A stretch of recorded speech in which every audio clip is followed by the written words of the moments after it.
Hi guys, this is विवेक दशोरा और हम अपने जो इकोनॉमी का रिमेनिंग पार्ट है इकोनॉमी वाले टेस्ट का उसके क्वेश्चन नंबर 15 और 16 जो 10 मार्कर है। अच्छा, मैं आपको टेस्ट बता देता हूँ किस टेस्ट की हम बात कर रहे हैं। If you are not very well aware, ये हमारा है टेस्ट 2311, जिसके हम शॉर्ट आंसर टाइप और जो मीडियम रेंज क्वेश्चन हैं उनको हम देख चुके हैं। इसके हम 10 मार्कर क्वेश्चंस को हम एक बार देख रहे हैं।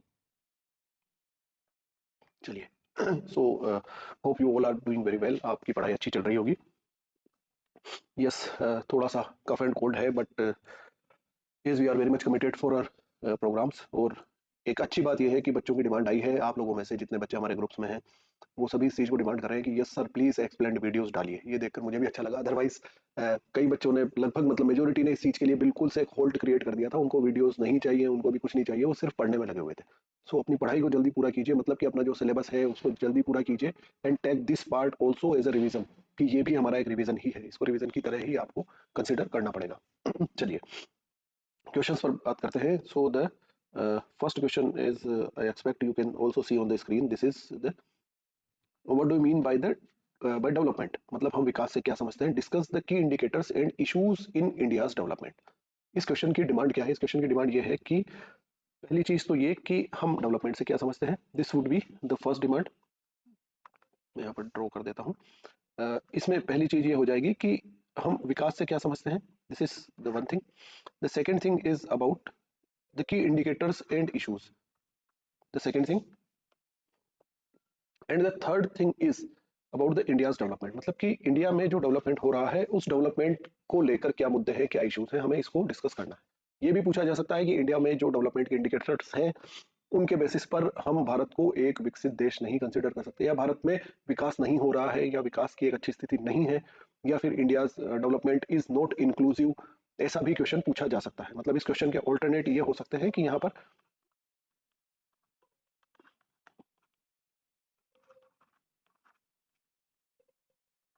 इंक्लूसिव डेवलपमेंट नहीं है, ये चीज पूछी जा सकती है। तो वो क्यों नहीं है, या किस बेसिस पर, या फिर ये पूछ लिया गया कि इंक्लूसिव डेवलपमेंट का डिस्कस कीजिए, इंक्लूसिव डेवलपमेंट क्या है, इस बारे में डिस्कस पूछ लिया गया। तो हम यहाँ पर उन इंडिकेटर्स को बता रहे होंगे और हमें ये बताना होगा कि वो इंक्लूसिव क्यों नहीं है। सो जब हम इस चीज की बात करते हैं यहाँ पर, मैं दोबारा आपको एक बार और मेंशन कर देता हूँ कि कुछ ऐसे बेसिक इंडिकेटर्स हैं जिनके आधार पर हम डेवलपमेंट को मापते हैं। डेवलपमेंट और ग्रोथ में क्या डिफरेंस है, you must be very much aware about this. की ग्रोथ वो है कि जो साइज ऑफ द इकोनॉमी बढ़ रही है, हमारी इकोनॉमी की साइज में ग्रोथ हो रही है। मतलब कि हम $2 ट्रिलियन इकोनॉमी थे, $3 ट्रिलियन इकोनॉमी हो गए, $5 ट्रिलियन इकोनॉमी हो गए, तो हमारी इकोनॉमी की साइज ओवरऑल बढ़ रही है। पर क्या उससे गरीबी कम हो रही है? पर क्या उस इनकम का डिस्ट्रीब्यूशन सभी लोगों में हो रहा है? क्या हम उस चीज को, उस पैसे को इस तरह से यूटिलाइज कर पाए कि हमारे यहाँ पर कुछ बेसिक नेसेसिटीज से जो लोग जूझ रहे हैं उनको सारी फैसिलिटीज अवेलेबल हो पाई? जैसे कि हमारे यहाँ पर चाइल्ड मोर्टेलिटी रेट कम हो पाई, क्या हमारे यहाँ पर कुछ बीमारियों पर नियंत्रण हम पा सकते हैं, क्या हमारे यहाँ पर हेल्थ फैसिलिटीज जो है वो ज्यादा अच्छी डेवलप हो पाई, क्या हमारे यहाँ पर शिक्षा का स्तर बढ़ पाया। ये सारे इंडिकेटर्स हम डेवलपमेंट में कंसिडर करते हैं। सो डिस्ट्रीब्यूशन ऑफ इनकम, या जिसको बोलते हैं आय का वितरण। देखिए इस क्वेश्चन को मैंने आपको बहुत एकदम से सधा हुआ आंसर नहीं दिया है, इसको लिखने का कोशिश कीजिएगा।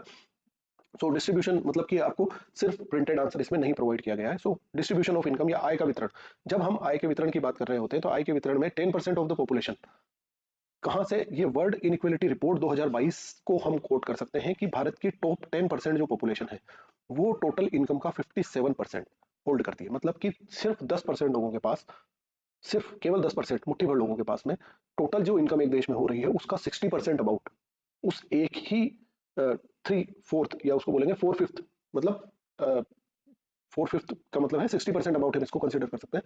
तो 60% जो राष्ट्रीय आय है वो सिर्फ 10% लोगों के पास है। सो आप समझ सकते हैं कि the rest of the 90% people will have to survive with the remaining 40%। 90% लोग सिर्फ बची हुई 40% आय के साथ अपना जीवन यापन कर रहे हैं। This is not a good sign of the development. Next चीज पर आते हैं, this is the population. World population report obvious सी बात है हमारे को बताती है कि हम 150 करोड़ को टच कर चुके हैं और दुनिया की सबसे बड़ी पॉपुलस कंट्री हम बन चुके हैं। तो एक इंडिकेटर आप इसमें ये लिख देंगे कि हम जनसंख्या के आधार पर ये चीज देख सकते हैं। Next is about the agriculture, कि हाँ एग्रीकल्चर की क्या सिचुएशन है, एग्रीकल्चर की सिचुएशन को क्यों कंसिडर किया जाता है, या कृषि क्यों महत्व रखती है। कृषि इसलिए महत्व रखती है कि आपके यहाँ पर जो आपकी ग्रोथ है किसी इकोनॉमी की, किसी देश की प्रोग्रेस है, उस प्रोग्रेस को इस बेसिस पे देखा जाता है कि वहां पर एग्रीकल्चर सेक्टर पर डिपेंडेंस कितनी है, उस पर निर्भरता कितनी है।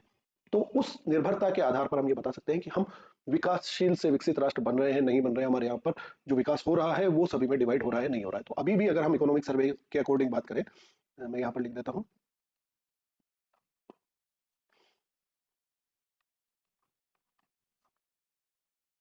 2022 के अकॉर्डिंग अगर हम बात करें, तो भारत की लगभग 47% जनसंख्या अभी भी कृषि पर निर्भर है। तो कृषि पर निर्भरता की बात अगर की जाए, ये एक ऐसा साइन नहीं है कि हम जो इनकम जनरेट हो रही है, क्योंकि कृषि की अगर आप जीडीपी में परसेंटेज देखेंगे, देखिए मैं ये नहीं बोल रहा हूँ कि एग्रीकल्चर पर निर्भरता है इसका मतलब हम पिछड़े हुए होंगे। एग्रीकल्चर पर डिपेंडेंस होने का मतलब पिछड़ा हुआ होना नहीं होगा, बट एग्रीकल्चर से जो इनकम जनरेट हो रही है, क्या वो इनकम इतनी सफिशिएंट है कि जो अदर सेक्टर से इनकम जनरेट हो रही है उनके बराबर में उनको लाइफ स्टाइल या उनको जो बेसिक नेसेसिटीज है या उनको जो भी फैसिलिटीज है वो सारी वो परचेज कर सकें। तो उनकी परचेजिंग पावर, किसी चीज को खरीदने की क्षमता, क्या जो कृषि पर निर्भर है उन लोगों की बढ़ी है या नहीं बढ़ी है, उनको कितना प्राप्त हो रहा है, मतलब वो इनकम का डिस्ट्रीब्यूशन हो रहा है नहीं हो रहा है। तो हम इकोनॉमिक सर्वे की ही बात करें तो हम ये चीज अच्छी तरह से जानते हैं कि लगभग 17% ऑफ जीडीपी एग्रीकल्चर सेक्टर से आता है। समझ रहे हैं बात को? मतलब कि देश की 50% जनसंख्या उस सेक्टर पर निर्भर है जहां से केवल 17% पूरे देश के जीडीपी का प्राप्त होता है। तो ये ऑब्वियसली इनइक्वलिटी हो गई, या आय की असमानता या असमान वितरण हो गया। एजुकेशन स्किल्स की बात आती है कि जब हम इन इंडिकेटर्स की बात करते हैं, तो एजुकेशन एंड स्किल्स की बात करें तब हमें एक नास्कोम रिपोर्ट अभी रिसेंटली आई थी, जो इंटरव्यू के टाइम पर भी हमने बच्चों को तैयार करवाई है और काफी चर्चा में रही है। नास्कोम रिपोर्ट में जो इमर्जिंग टेक्नोलॉजी हब्स है, या उसमें ये बताया गया है कि हमारे यहाँ पर हमारे देश में जो बीटेक वाले स्टूडेंट्स हैं या टेक्नोलॉजी सेक्टर से निकले हुए इस तरह के जो एमबीए है या प्रोफेशनल कोर्सेज से निकले हुए जो बच्चे हैं, उनकी स्किल्स में बहुत ज्यादा कमी है। मतलब उनकी जो डिग्री है उसके अकॉर्डिंग उनके पास में क्षमता या उनका जो कौशल होना चाहिए वो कौशल नहीं प्राप्त किया है, इसलिए उनमें अनएम्प्लॉयबिलिटी या वो उस तरह से नहीं रह पाए।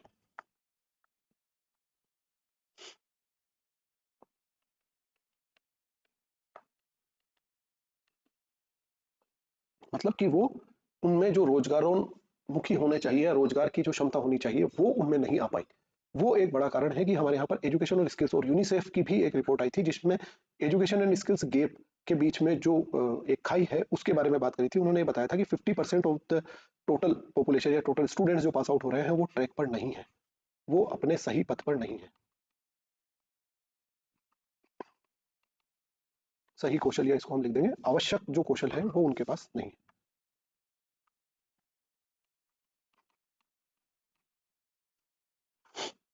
गेटिंग दिस, चलिए नेक्स्ट पॉइंट पर आते हैं। Corruption, yes. अब इन सारे इंडिकेटर्स के साथ में कि हेल्थ सेक्टर की क्या स्थिति है, एजुकेशन सेक्टर की क्या स्थिति है, आय की समानता है या नहीं है, एग्रीकल्चर सेक्टर की क्या स्थिति है, उन सारी बातों को करने के बाद में एक बड़ी बात ये निकल कर आती है कि आपके देश में भ्रष्टाचार कितना है, क्योंकि भ्रष्टाचार होने से भी विकास अवरुद्ध होता है। इस चीज को हमें कंसिडर करना पड़ेगा। मतलब हम इस पर ध्यान नहीं देते हैं, पर ये पॉइंट जब आप ऐड कर रहे होंगे so you will get some extra marks. So corruption या भ्रष्टाचार की बात करें तो करप्शन परसेप्शन इंडेक्स एक सूचकांक है। ये इंडेक्स को आपको एज इट इज देवनागरी में लिखना होगा। करप्शन परसेप्शन इंडेक्स में हमारे यहाँ पर गवर्नेंस और इंस्टीट्यूशनल चैलेंजेस या संस्थाओं से रिलेटेड चुनौतियां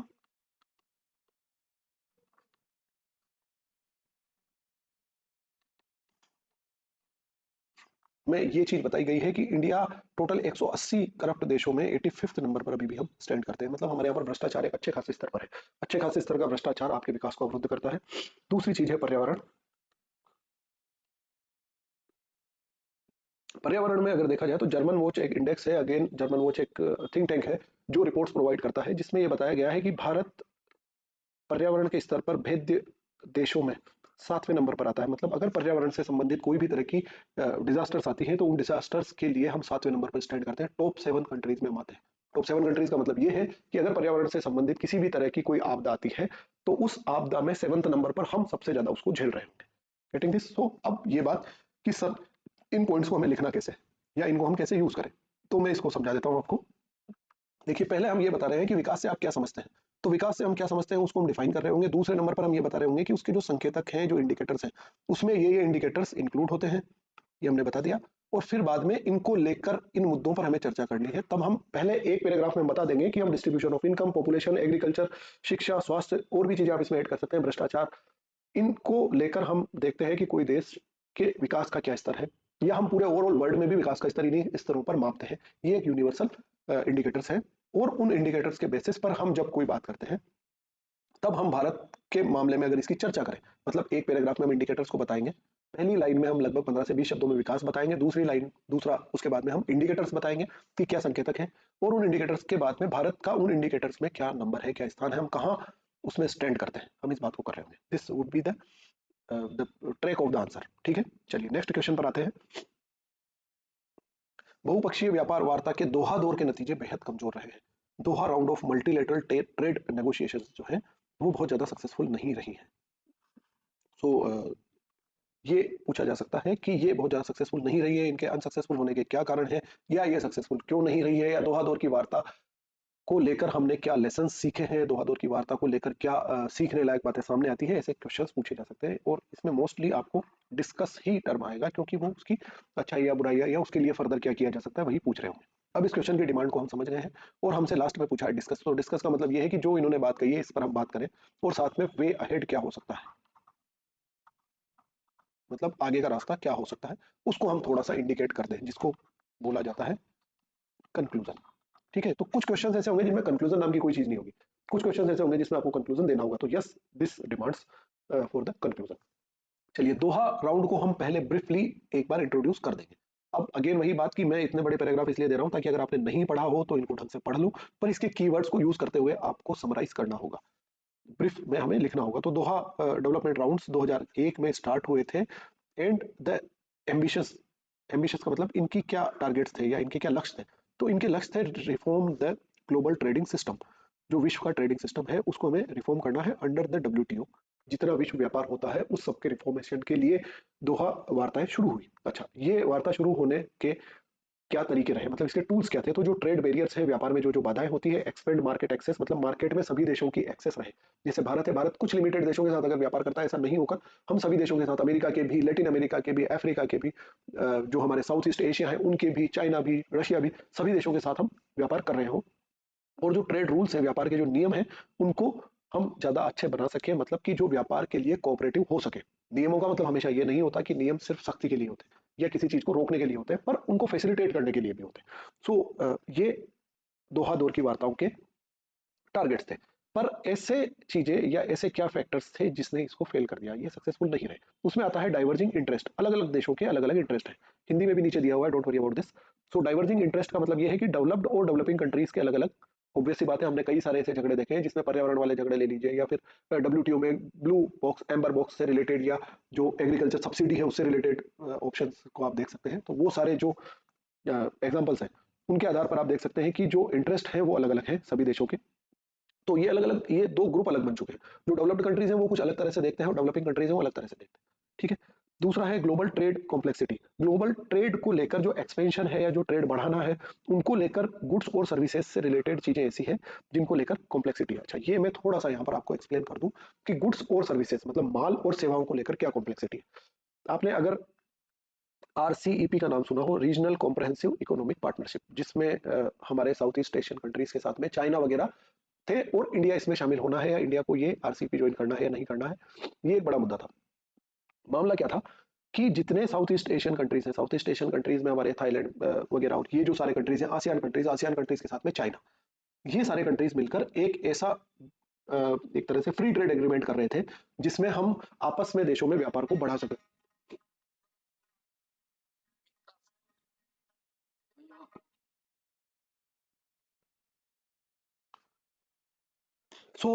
जब हम ट्रेड बैरियर्स की बात कर रहे होते हैं, तब एक मेन चीज ये है कि गुड्स की बात आती है। अब जब RCEP, regional comprehensive economic partnership की बात आई, तब ये था कि गुड्स यानी कि माल जो इन देशों में प्रोड्यूस हो रहा है, जैसे कि चाइना ले लीजिए, साउथ ईस्ट एशियन कंट्रीज ले लीजिए, उनको बहुत कम ट्रेड बैरियर्स या ट्रेड रूल्स के साथ में भारत में यहाँ पर बेचा जा सकेगा। ये देश इसमें अपनी महारत रखते हैं। प्रोडक्शन में हम जानते हैं कि चाइनीज माल काफी सस्ता होता है, हमारे यहाँ पर खिलौने ले लीजिए, या कोई भी त्योहार आता है तो उसमें जो मोस्टली चाइनीज प्रोडक्ट हमारे यहाँ पर बिकते हैं। अब बात ये आती है कि ठीक है, हमने अपने ट्रेड बैरियर्स कम कर दिए, हमने वो सारी जो कैपेसिटीज हैं, या हमने जो वो सारे हमारे यहाँ पर रूल्स हैं उनको कम कर दिया टैक्स के लिए।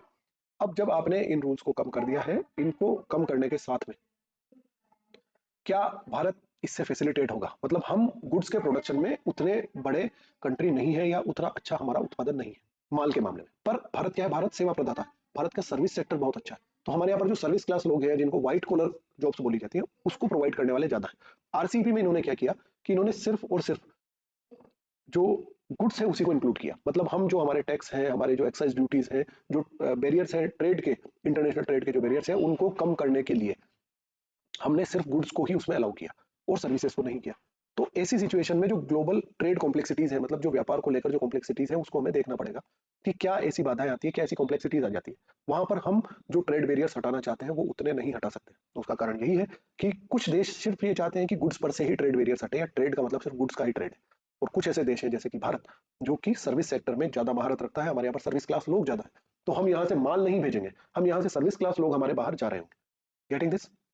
चलिए, और तीसरी चीज है पॉलिटिकल विल डेफिसिट, मतलब एक राजनीतिक इच्छा शक्ति की कमी थी इनको लागू करने के लिए। घरेलू स्तर पर हमारे यहाँ पर पोजीशन अपोजिशन और कई देशों में आपस में जो इंटरनल पॉलिटिक्स होती है, वहां पर किसी भी चीज को जब प्रतिपक्ष अगर विरोध करने लगता है और उनको मुद्दा भी चाहिए होता है, कई बार ऐसा होता है कि इंटरनल पॉलिटिक्स या घरेलू राजनीति में ही उस मुद्दे को उलझा दिया जाता है, उसकी थोड़ी कमी रही है। ये हो गए कि ये फेल क्यों हुआ, ये मुद्दा हमने डिस्कस कर दिया। इसके बाद में आता है कि जो फ्यूचर की नेगोशिएशंस है उसके लिए क्या किया जा सकता है। तो शेपिंग द फ्यूचर्स नेगोशिएशन की जो कॉम्प्लेक्सिटीज हैं और जो चैलेंजेस हैं, इन पर पहले बात की जाए या इनको पहले डिसाइड किया जाए। To globalised world it underscores the need for strong political will. देखिए, मैंने कई बार आपको समझाया है, कई सारे वीडियोस में भी ये बात बताई है कि जब भी कोई चुनौतियां या समाधान का क्वेश्चन आता है जिसमें हमारे को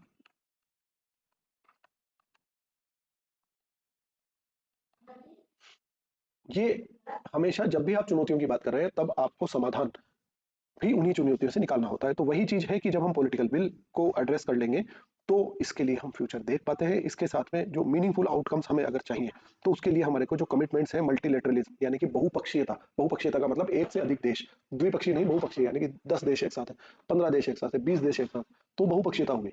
तो वो बहुपक्षीयता के लिए हमारे जो कमिटमेंट्स हैं या जो हमारे दृढ़ निश्चय है उसको हमें मेंटेन रखना होगा। As the global economy continues to evolve the lessons of DDA will crucial. जिस तरह से पूरे वर्ल्ड की इकोनॉमी बढ़ रही है, इस दोहा दौर की वार्ता के असफल होने के जो हमारे लेसन्स हैं या जो हमने सीखा वो बहुत ज्यादा इंपॉर्टेंट हो जाता है। This would be the answer. ये आपको हिंदी में भी प्रोवाइड कर दिया गया है। ओके, सो ये हमारा टेस्ट 2311 जो है इकोनॉमी वाला वो यहाँ पर कंप्लीट होता है। इसकी पीडीएफ आपको ग्रुप में प्रोवाइड कर दी जाएगी। Okay, have a very best of luck. Next हम ज्योग्राफी वाले टेस्ट पर बात करेंगे।